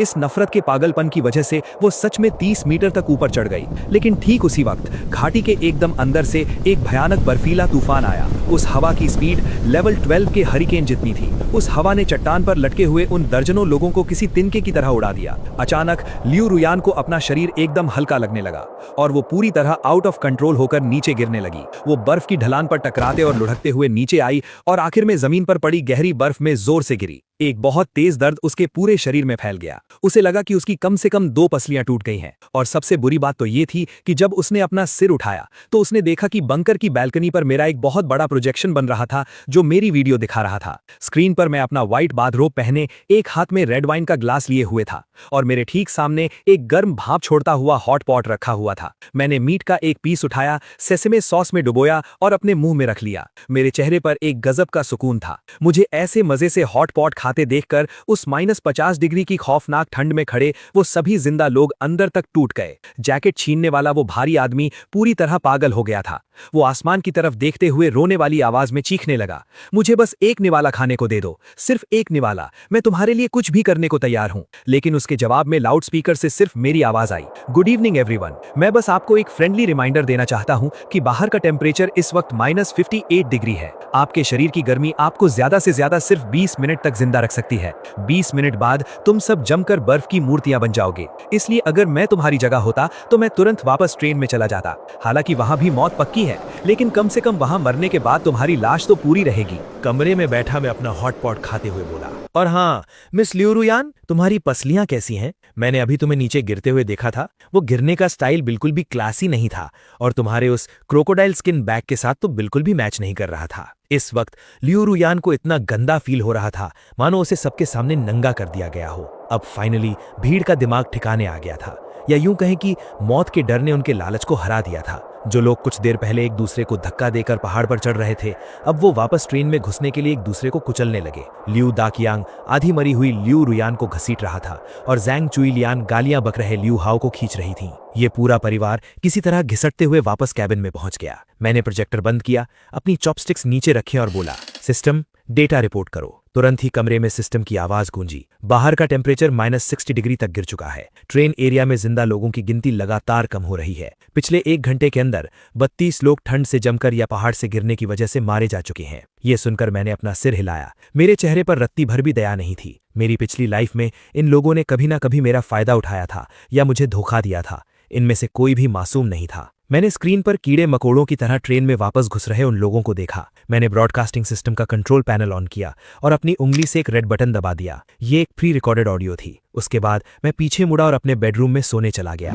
ट्रेन में फंसे हुए लोगों का ये दूसरा दिन था और दोपहर के 12 बज रहे थे, लेकिन बाहर का नजारा किसी डरावनी रात जैसा था। घने बादलों ने सूरज को पूरी तरह से ढक लिया था और बर्फीले तूफान ने ट्रेन को आधा दफना दिया था। कैबिन के अंदर का टेम्परेचर -20 डिग्री था। ज्यादातर लोग अपने साथ सिर्फ थोड़ा बहुत स्नैक्स लेकर आए थे और वो सारा खाना उन्होंने कल रात घबराहट में ही खा लिया था। अब हालात ऐसे थे कि अगर किसी को एक एक्सपायर हुई कैंडी भी मिल जाए तो उसे पाने के लिए खूनी खेल शुरू हो सकता था। कैबिन नंबर 9 में लियू रुयान की फैमिली नीचे वाली सीट पर सिकुड़ी बैठी थी। उनके शरीर पर पड़ी मिलिट्री कोट्स अब उन्हें गर्मी नहीं दे रही थीं। डर के मारे आए पसीने से वो कोट्स अंदर तक गीली हो चुकी थीं और अब वो जमकर बर्फ की एक मोटी चादर बन चुकी थीं जो उनके शरीर से एकदम सख्त रूप में चिपकी हुई थी। लियू हाओ सिकुड़कर लेटा था और उसका चेहरा किसी लाश की तरह सफेद था। उसके होंठ फटकर लहूलुहान हो चुके थे। उसने पिछले 10 घंटे से कुछ नहीं खाया था। जैंग चुईलियान लय होते हुए अपने बेटे के सिर पर हाथ फेरा और फिर उसने बहुत ही गुस्से से लियू रुयान की तरफ देखा। रुयान, तेरे बैग में कुछ खाने को बचा है क्या? कोई च्युइंगम ही दे दे। लियू रुयान ने कमजोरी से अपना सिर ना में हिलाया। उसकी पसलियों का दर्द इतना भयंकर था कि उसे सांस लेने में भी दिक्कत हो रही थी। नहीं बचा, सच में कुछ नहीं है। आखिरी चॉकलेट का पीस भी भाई ने छीन कर खा लिया था। जांग जूलियन पूरी बेशर्मी से चीखी, वो तेरा भाई है, वो अभी बढ़ रहा है, उसने खा ली तो क्या हुआ? और तेरा वो बैग, उस क्रोकोडाइल स्किन बैग में हिडन पॉकेट्स भी तो हैं, उसमें ढूंढ। लियू रुयान ने अपने बैग को अपनी छाती से चिपका लिया। वो बैग उसकी आखिरी इज्जत थी और इस बात का सबूत था कि शायद मैं अभी भी उससे प्यार करता हूँ। मॉम, आप डैड से क्यों नहीं पूछती? मैंने अभी देखा था, उन्होंने आधी पैकेट बिस्किट छुपाई है। ये सुनते ही सबकी नजरें कोने में दुबके हुए लियू दाचियांग पर पड़ गईं। लियू दाचियांग का शरीर अकड़ गया और उसने घबराहट में अपनी जैकेट की जेब पर हाथ रख लिया। नहीं, वो तो बस एक खाली पैकेट था जो मुझे नीचे पड़ा मिला। इस बार जिस इंसान ने हमला किया वो कोई और नहीं बल्कि उसका अपना सगा बेटा लियू हाओ था। लियू हाओ किसी पागल कुत्ते की तरह अपने बाप पर झपका और उसके कपड़े फाड़ने लगा। जांग जूलियन भी अपने बेटे की मदद करने लगी। वो चिल्ला रही थी, बुढ़े, क्या तेरे अंदर इंसानियत नहीं बची? तेरा बेटा भूख से मर रहा है और तू खाना छुपा रहा है। इस हाथापाई के बाद आधा टूटा हुआ ओरियो बिस्किट्स का पैकेट नीचे गिर गया। उसमें सिर्फ 3 बिस्किट्स थे। ये देखते ही लियू हाओ ने बाज की जैसी तेजी से 2 बिस्किट्स उठाए और अपने मुंह में ठूस लिए। वो बिना चबाए ही उन्हें निगल गया। बचा हुआ एक बिस्किट कीचड़ और बर्फ से सनी जमीन पर गिर गया। जांग जूलियन ने तुरंत झपट कर उसे उठाया, उस पर फूंक मारी, आधा खुद खाया और फिर कीचड़ से सना हुआ बाकी आधा बिस्किट लियू हाओ को दे दिया। ये ले, इसे भी खा ले, मेरा बेटा भूख से मर जाएगा। और जहां तक लियू दाचियांग और लियू रुयान की बात थी, उन्हें बिस्किट का एक चूरा तक नहीं मिला। लियू रुयान ने यह सब देखा और उसकी आंखों से आंसू बहने लगे। वो कोई इमोशनल आंसू नहीं थे बल्कि अंदर से टूट जाने वाले आंसू थे। यही उसकी फैमिली थी, यही वो फैमिली थी जिसके लिए उसने मुझे धोखा दिया था। अचानक ट्रेन का वो टूटा हुआ लाउडस्पीकर बहुत ही अजीब तरीके से ऑन हो गया। गुड नून पैसेंजर फ्रेंड्स, मुझे पता है कि तुम लोग बहुत भूखे हो और मुझे ये भी पता है कि तुम ठंड से मर रहे हो। इस ट्रेन का एक पुराना पैसेंजर होने के नाते मैंने तुम लोगों को एक छोटा सा गिफ्ट देने का फैसला किया है। ट्रेन की पेंट्री कार यानी कैबिन नंबर 10 में फ्रिज के सबसे नीचे एक लॉक किया हुआ सीक्रेट बॉक्स है। उसके अंदर सेल्फ हीटिंग मिलिट्री फूड का एक पूरा डब्बा भरा हुआ है। उसमें ब्रेज्ड पोर्क फ्लेवर है, करी चिकन फ्लेवर है और यहाँ तक कि कुछ शराब की बोतलें भी हैं। मेरी ये बात सुनते ही मानो किसी ने खौलते हुए तेल में पानी डाल दिया हो। कैबिन के सभी लोगों की आंखों में एक भूखी चमक आ गई। लेकिन मेरी बात अभी पूरी नहीं हुई थी। पर उस सीक्रेट बॉक्स की चाबी मैंने उसे 14 नंबर वाले हार्ड सीट कैबिन में कहीं छिपा दिया है। या अगर मैं और क्लियर कहूं तो वो चाबी डाउन जैकेट पहने एक पैसेंजर के पास है। मैंने उनसे कोई झूठ नहीं बोला था। पैंट्री कार में सच में वो मिलिट्री फूड था, लेकिन वो चाबी वाली बात मैंने बस एक खूनी खेल शुरू करने के लिए बनाई थी। उसी वक्त कैबिन नंबर 9 में लियू रुयान की फैमिली ने भी वो अनाउंसमेंट सुनी। वो लोग पैंट्री कार के सबसे करीब थे। अगर उन्हें वो चाबी मिल गई तो वो सारा खाना अकेले ही खा सकते थे। लियू हाओ अपनी जगह से उछल पड़ा। उसकी आंखों में लालच का एक भयानक हरा रंग था। जल्दी से कैबिन नंबर 14 में चलो, वो चाबी हमारी होनी चाहिए। वो तीनों तुरंत कैबिन नंबर 14 की तरफ भाग गए। लियू रियान को पता था कि ये मेरा कोई ट्रैप हो सकता है, लेकिन पेट में जल रही उस भयंकर भूख ने उसे भी उनके पीछे भागने पर मजबूर कर दिया। कैबिन नंबर 14 में पहले से ही दंगे शुरू हो चुके थे। लोग एक दूसरे को मार काट कर डाउन जैकेट वाले इंसान को ढूंढ रहे थे। तभी लाउडस्पीकर से मेरी आवाज फिर से आई, ओह सॉरी, मुझे अभी याद आया, वो चाबी डाउन जैकेट वाले इंसान के पास नहीं है, वो तो पिंक ओवर कोट पहने एक लड़की के पास है। अगले ही पल वहां मौजूद सभी लोगों की खून की प्यासी नजरें सीधा लियू रियान पर जाकर टिक गईं, जो अभी अभी दरवाजे से अंदर घुसी थी। लियू रियान सुन्न पड़ गई। उसने नीचे अपनी उस महंगी पिंक कोट को देखा और फिर उसे अपने आसपास सैकड़ों लोगों के मुंह में लार टपकने की आवाजें सुनाई दी। भीड़ में से किसी एक ने बहुत ही खौफनाक और सूखी आवाज में कहा, पिंक, उसने पिंक कोट पहनी है। लियू रियान की हालत खराब हो गई और उसके पैरों ने कांपना शुरू कर दिया। मैं लॉन्गे झूठ बोल रहा है, वो तुम सबको बेवकूफ बना रहा है, मेरे पास कोई चाबी नहीं है, मैं उसकी गर्लफ्रेंड हूँ। लियू दाचियांग को आखिर समझ में आ गया था कि क्या होने वाला है। वो जोर से चिल्लाया, रुयान भागो, लेकिन वो अपनी बेटी को बचाने के लिए आगे नहीं आया, बल्कि वो पीछे मुड़ा और अपनी जान बचाने के लिए कैबिन नंबर 9 की तरफ भाग गया। ज़ैंग चुइलियान भी चीखी और उसने लियू हाओ का हाथ पकड़कर भीड़ के बीच से भागने की कोशिश की। मौत के इस खौफनाक मंजर में उनका वो नकली परिवार उस खिड़की के पतले शीशे से भी ज्यादा कमजोर साबित हुआ। अकेले छूट जाने के डर ने लियू रियान के अंदर जिंदा बचने का एक खूंखार जानवर जगा दिया। उसने झटके से अपनी वो महंगी पिंक कोट उतारी और उस भारी आदमी के मुंह पर दे मारी ताकि वो उसे चकमा दे सके। उस आदमी ने कोट नीचे फेंक फेंकी और अपनी कुल्हाड़ी पास वाली सीट पर दे मारी, जिससे चिंगारियां निकली। ये औरत मुझे चकमा दे रही है, पकड़ो इसे, जो इसे पकड़ेगा उसे मैं मीट का एक पीस दूंगा। उसका इतना कहना था और पूरा कैबिन किसी भूखे भेड़ियों के झुंड में बदल गया। जो लोग भूख से मरने वाले थे वो सब किसी एनर्जी बूस्ट की तरह उसके पीछे भागने लगे। लियू रियान गिरते पड़ते दोनों कैबिन्स के बीच वाले हिस्से में पहुंची, लेकिन वहां पहुंचकर उसके पैरों तले जमीन खिसक गई। कैबिन नंबर 9 का दरवाजा अंदर से लॉक था। बर्फ से जमे उस शीशे के आर पार उसने देखा कि उसका अपना बाप लियू दाचियांग और भाई हाओ पूरी ताकत लगाकर दरवाजे का हैंडल पकड़े खड़े थे। लियू रियान पागलों की तरह शीशे पर धक्के मारने लगी और बहुत ही भयानक आवाज में रोते हुए चीखी, डैड, हाओ हाओ, दरवाजा खोलो, मैं हूं, पीछे लोग मुझे मारने आ रहे हैं, जल्दी दरवाजा खोलो, मुझे अंदर आने दो। दरवाजे के पीछे लियू हाओ का वो मासूम चेहरा अब किसी शैतान की तरह डरावना हो गया था। उसने शीशे के उस पार से चिल्ला पर कहा, यहाँ मत आ, वो लोग तुझे पकड़ना चाहते हैं, तू हमें भी मरवा देगी। लियू दाचियांग ने भी अपना सिर नीचे कर लिया। उसमें अपनी बेटी से आंख मिलाने की हिम्मत नहीं थी, बस वो अपना कंधा दरवाजे से टिकाकर उसे रोके हुए था। रुयान, अपनी फैमिली के लिए तू अपनी जान दे दे, वैसे भी लॉन्गे को तुझसे ही दुश्मनी है। लियू रुयान के पीछे उन भूखे जानवरों के कदमों की आवाजें बहुत करीब आ चुकी थीं। ठीक उसी वक्त ज़ैंग चुलियन, जो धीमे दौड़ने की वजह से पीछे रह गई थी, वो भी वहीं फंस गई। उसने अपने पति और बेटे के साथ अंदर जाने की कोशिश की थी, लेकिन उन्होंने बहुत ही बेरहमी से उसे भी बाहर ही छोड़ दिया। हमेशा दूसरों पर चिल्लाने वाली वो घमंडी औरत इस वक्त एक कोने में दुबक कर कांप रही थी। ज़ैंग चुलियन ने रोते हुए लियू रुयान का हाथ पकड़ा। रुयान, अब क्या होगा? वो लोग आ गए। उस भारी आदमी का साया दरवाजे पर दिखाई दिया। उसके पीछे खून के प्यासे उन पागलों की पूरी भीड़ थी। लियू रुयान उस ठंडे दरवाजे से चिपक कर खड़ी थी। अब उसके पीछे हटने की कोई जगह नहीं थी। अचानक उसकी नज़र अपने बगल में खड़ी अपनी माँ ज़ैंग चुलियन पर पड़ी। पिछली लाइफ में ट्रेन के दरवाजे पर उसने अपनी जान बचाने के लिए मुझे धक्का दे दिया था, और इस लाइफ में मौत के इस दरवाजे पर हिस्ट्री खुद को एकदम उसी तरह से रिपीट कर रही थी। इससे पहले कि ज़ैंग चुलियन कुछ समझ पाती, लियू रुयान ने झटके से अपने हाथ आगे किए, अपनी माँ के कंधे पकड़े और अपनी पूरी ताकत लगाकर उसे उस भारी आदमी की तरफ धक्का दे दिया। जैसे ही वो आदमी ज़ैंग चुलियन से टकरा कर रुका, उसी पल का फायदा उठाकर लियू रुयान पागलों की तरह वॉशरूम की तरफ भागी और अपनी कोहनी से शीशे को चकनाचूर कर दिया। उस शीशे में पहले से ही दरारें थीं। वो बिना कुछ सोचे उस टूटी हुई खिड़की से अंदर घुस गई और उस कमजोर से प्लास्टिक के दरवाजे को अंदर से लॉक कर लिया। दरवाजे के बाहर से ज़ैंग चुलियन की मौत की खौफनाक चीखें आने लगी। उसके बाद हड्डियां कटने की वो डरावनी आवाजें आईं और खाने के लिए लड़ते हुए उस खूंखार भीड़ की चीखें गूंजने लगी। लियू रुयान उस छोटे से वॉशरूम में टॉयलेट सीट के पास सिकुड़कर बैठ गई और अपने दोनों हाथों से अपने कान कसकर बंद कर लिए। पहाड़ के उस बंकर में बैठा मैं ये सब देख रहा था।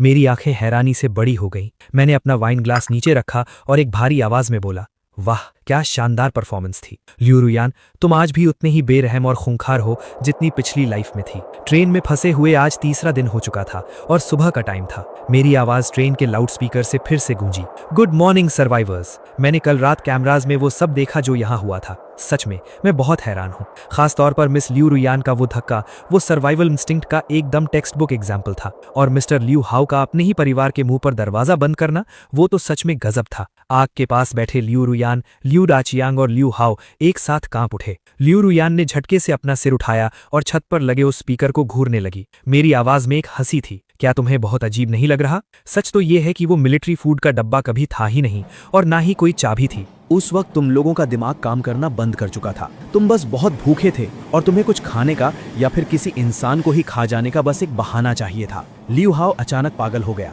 उसने अपना सिर पकड़ लिया और जोर जोर से चीखने लगा, चुप हो जाओ, बस करो, लौंगे, मैं तुम्हें जान से मार दूंगा। लियू हाओ ने अभी अभी जो खाया था वो उसके पेट में उबलने लगा। एक बहुत ही भयानक उल्टी की फीलिंग से वो जोर जोर से उल्टियां करने लगा। उसके पेट से जो बाहर आया वो बिना पचा हुआ कच्चा मीट था। मेरी आवाज ट्रेन के लाउडस्पीकर से गूंजती रही। आने वाले 1 महीने तक टेम्परेचर -80 डिग्री तक रहने वाला है। जब ट्रेन की आखिरी कुर्सी भी जल जाएगी, गर्मी और खाना पूरी तरह खत्म हो जाएगा, तब तुम लोग किसे खाने वाले हो? मेरी आवाज में एक बहुत ही चालाक सा जहर था। मिस्टर लियू दाचियांग, आप बहुत बूढ़े हो चुके हैं। आपका मीट बहुत सख्त होगा, शायद कोई उसे खाना पसंद ना करे। लेकिन लियू हाओ, तुम तो एकदम यंग हो, तुम्हारी स्किन भी बहुत सॉफ्ट है। पक्का सब सबसे पहले तुम्हें ही चुनेंगे। और रही बात लियू रुयान की, तुम बहुत चालाक और बेरहम हो। मुझे पूरा यकीन है कि तुम आखिर तक जिंदा रहोगी। आखिर तुमने तो अपनी सगी माँ को ही मार डाला। मेरी बात खत्म होते ही मैंने बंकर के कंट्रोल रूम से माइक्रोफोन बंद कर दिया। मैंने स्क्रीन पर देखा कि लियू हाओ बहुत ही खौफ और शक भरी नजरों से अपनी बहन और अपने बाप को देख रहा था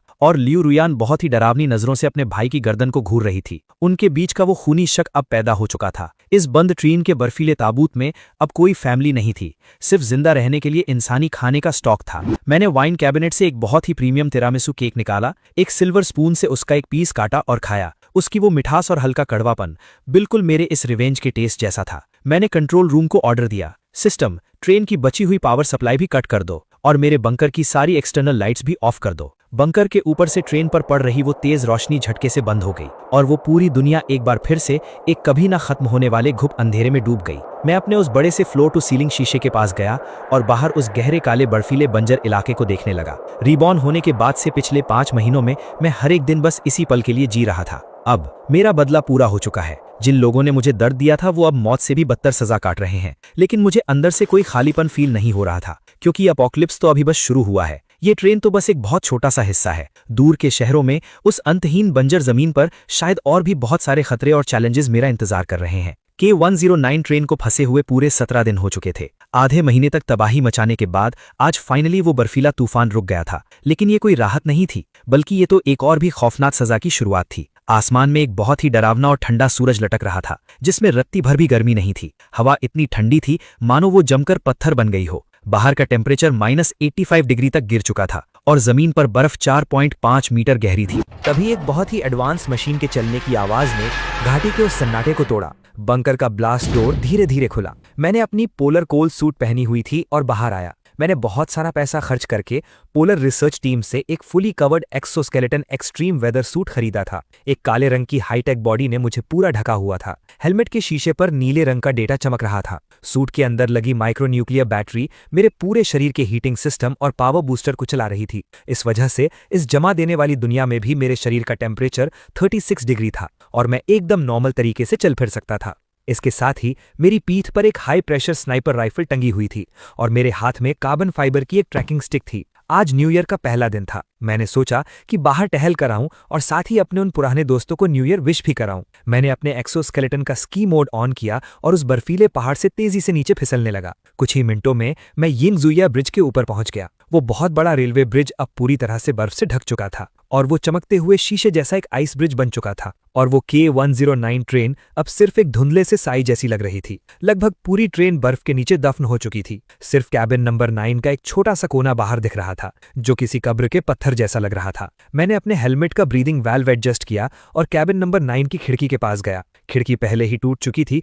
और उस पर बर्फ जमी हुई थी। मैंने अपना हीटिंग फंक्शन वाला मैकेनिकल हाथ आगे किया, खिड़की पर जमी बर्फ को पिघलाया और देखने के लिए एक छोटा सा छेद बनाया। मैंने अपनी स्ट्रॉन्ग फ्लैशलाइट ऑन की और अंदर देखा। उस तेज रोशनी ने अंदर के घुप अंधेरे को चीर दिया और जो नजारा मैंने देखा उसे देखकर मेरी आंखें फटी रह गईं। वो एक आइस स्कल्पचर्स का म्यूजियम लग रहा था, या यूं कहूं कि वो सीधे नर्क का नजारा था। कैबिन के अंदर मौत से ठीक पहले की वो खौफनाक अफरा तफरी एकदम फ्रीज हो चुकी थी। लाशें एक दूसरे के ऊपर पागलों की तरह गिरी पड़ी थीं। इतनी भयंकर ठंड की वजह से उनके चेहरों पर मौत से ठीक पहले का डर एकदम साफ छपा हुआ था। कोई अपना मुंह फाड़े चीख रहा था, कोई एक कोने में सिकुड़कर रो रहा था और किसी के हाथ में अभी भी खून से सना हुआ किसी इंसान का मांस कसकर दबा हुआ था। बीच वाले रास्ते पर मैंने देखा कि लियू दाचियांग और लियू हाओ एक दूसरे को कसकर गले लगाए मरे पड़े थे। वो किसी प्यार की वजह से नहीं था, बल्कि मौत के उस आखिरी पल में वो एक दूसरे के ठंडे हो चुके शरीर से थोड़ी सी भी गर्मी चुराने की कोशिश कर रहे थे और उनके ठीक बगल में रखे उस आग के बर्तन में अब सिर्फ काली राख और कुछ इंसानी हड्डियां बची थीं। मेरे हेलमेट की स्पीकर से मेरी आवाज उस सन्नाटे से भरे कैबिन में गूंजी। क्या यही वो एंडिंग थी जो तुम लोग चाहते थे? चलो, कम से कम पूरा परिवार एक साथ तो है। उसके बाद मैं मुड़ा और वहां से चल दिया। मेरी पिछली लाइफ की वो नफरत उनकी मौत के साथ ही खत्म हो चुकी थी। अब मेरे अंदर बस एक टारगेट पूरा होने वाला सुकून था। जब मैं अपने थ्रस्टर्स ऑन करके वापस बंकर की तरफ उड़ने वाला था, तभी मेरे एक्सोस्केलेटन के लाइफ डिटेक्शन रेडार पर अचानक एक बीप हुई। सिस्टम पर एक अलर्ट आया। 3 o'clock डायरेक्शन, डिस्टेंस 50 मीटर्स। एक बहुत ही हल्की हीट सोर्स डिटेक्ट हुई है। मैं थोड़ा हैरान हुआ और रेडार की बताई हुई डायरेक्शन की तरफ चल दिया। वहां हवा को रोकने वाला एक बहुत बड़ा पत्थर था। वो पत्थर ट्रेन से लेकर पहाड़ी के ऊपर बने मेरे बंकर के रास्ते के एकदम बीच में था। वहां कुछ पत्थरों और बर्फ के बीच एक इंसान आधा दफन हुआ पड़ा था। वो इंसान किसी कीड़े की तरह बहुत ही धीमी स्पीड से रेंग रहा था और उसकी उंगलियां उस जमे हुए बर्फ को खरोच रही थीं। मैं पास गया और मैंने उसका चेहरा देखा। वो लियू रुयान थी। उसने 7-8 फटे पुराने कपड़े लपेटे हुए थे। सबसे ऊपर वाली मिलिट्री कोट खून और गंदगी से सनी हुई थी।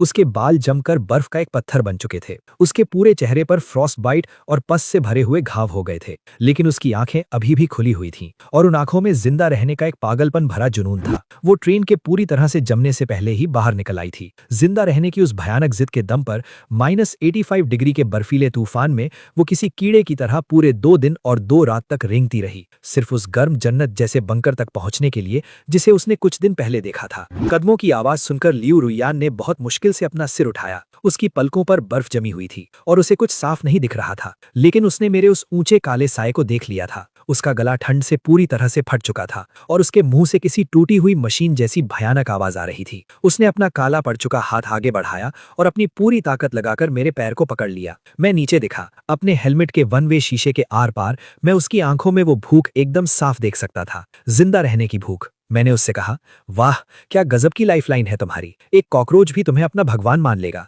मैं नीचे झुका, लेकिन मैंने अपना हाथ आगे नहीं बढ़ाया, बल्कि मैंने अपने हेलमेट का शीशा खोल दिया। सफेद भाप बाहर निकली और मेरा वो चेहरा सामने आ गया जिसे लियू रुयान दुनिया में सबसे अच्छे से जानती थी, एकदम फ्रेश, साफ और आंखों में एक चमक लिए हुए। मेरे चेहरे पर ठंड का एक निशान तक नहीं था। जमीन पर रेंग रही लियू रुयान की आंखें फटी की फटी रह गई। उसने मुझे पहचान लिया था। मैंने एक हल्की सी स्माइल दी। उस भयंकर ठंड में वो स्माइल बहुत ही खतरनाक लग रही थी। जमीन पर रेंग रही लियू रुयान को देखते हुए मैंने कहा, क्या हुआ, बहुत शौक लगा क्या, तुम्हें बहुत रिग्रेट हो रहा है? लेकिन अफसोस, इस दुनिया में पास्ट को बदलने की कोई मेडिसिन नहीं है। यहाँ बस तुम्हारे किए हुए कर्म है जो तुम्हारे सामने है। लियू रुयान के होंठ कांपने लगे, उसके आंसू गिरे और पलक झपकते ही उसके गालों पर बर्फ के मोती बन गए। वो कुछ कहना चाहती थी, वो भीख मांगना चाहती थी, वो कहना चाहती थी कि मैं तुमसे प्यार करती हूँ, मुझे एक और चांस दे दो, लेकिन उसके गले से कोई आवाज नहीं निकली। मैंने अपनी कमर से एक थर्मस निकाला, उसका ढक्कन खोला और एकदम खौलती हुई ब्राउन शुगर जिंजर टी की एक बहुत ही शानदार खुशबू बाहर निकली।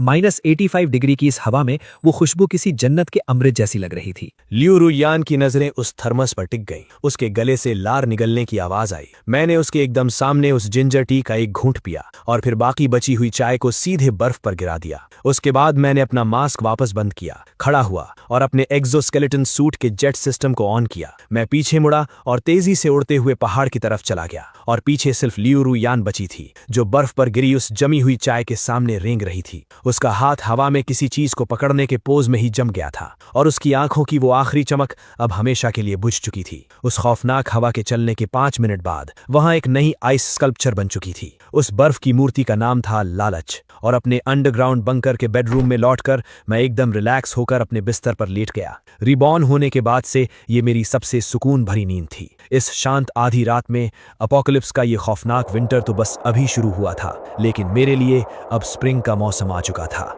हे दोस्तों, इस वीडियो को देखने के लिए आपका बहुत बहुत शुक्रिया। प्लीज इस वीडियो को लाइक और शेयर जरूर करें। तो प्लीज इस वीडियो को अपना पूरा सपोर्ट दें और ऐसी ही नई नई स्टोरीज के लिए चैनल को अभी सब्सक्राइब कर लें। मिलते हैं अगले वीडियो में।